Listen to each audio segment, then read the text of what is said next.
After ending a 2-year relationship, I was getting used to living alone again. I filled my time swiping on dating apps like Tinder, hoping to meet someone and escape the isolation of my home. That's when I matched with a woman named Tracy. We exchanged Snapchats, but didn't talk much until weeks later when she replied to my Christmas-themed story, suggesting we do something festive together. She proposed helping me set up my Christmas tree, and despite feeling hesitant, I agreed. Tracy arrived at my house around 9:30 p.m., and I was immediately taken aback. She was taller than I expected, over 6 feet, and although she was heavily perfumed, there was an underlying smell that unsettled me. Her social cues were off, and something about her didn't sit right.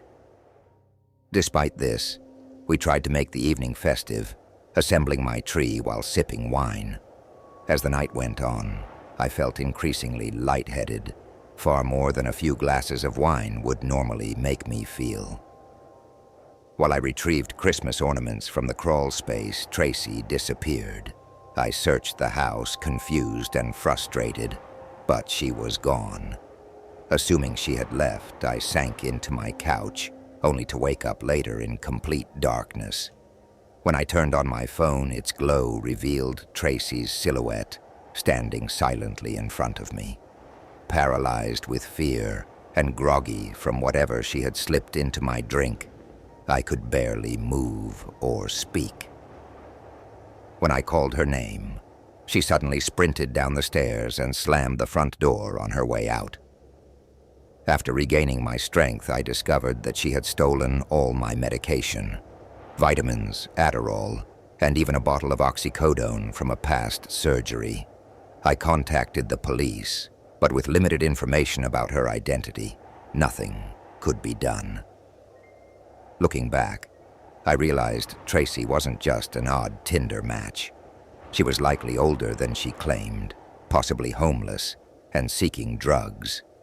The sight of her shadow looming over me remains a chilling memory, and I never decorated that tree.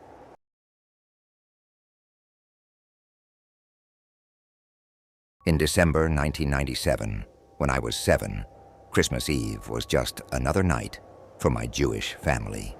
Our dad, a doctor, was working at the hospital, leaving my 4-year-old sister and me at home with our mom, who struggled with alcoholism.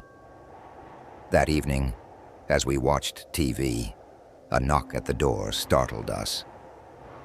Peering through the glass panes, I saw a man dressed as Santa Claus, holding a sack.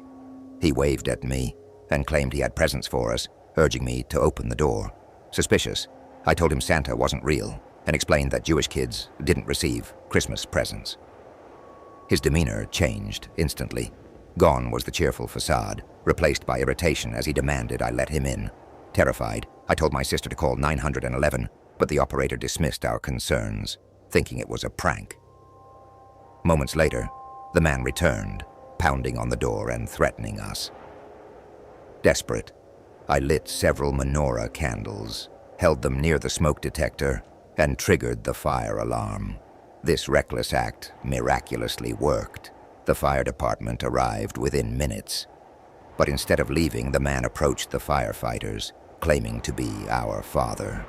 He spun a tale about dressing as Santa to surprise us and begged them to break down the door to save us. The firefighters believed him and prepared to act until my sister and I shouted through the door, insisting he wasn't our dad. We explained that our real father was at the hospital. Realizing his plan had failed, the man fled as the firefighters finally understood what was happening. They searched the area but couldn't find him. Although the man didn't harm us physically, the encounter left a deep scar on my childhood, teaching me a harsh lesson about trust and the lengths some people will go to deceive others.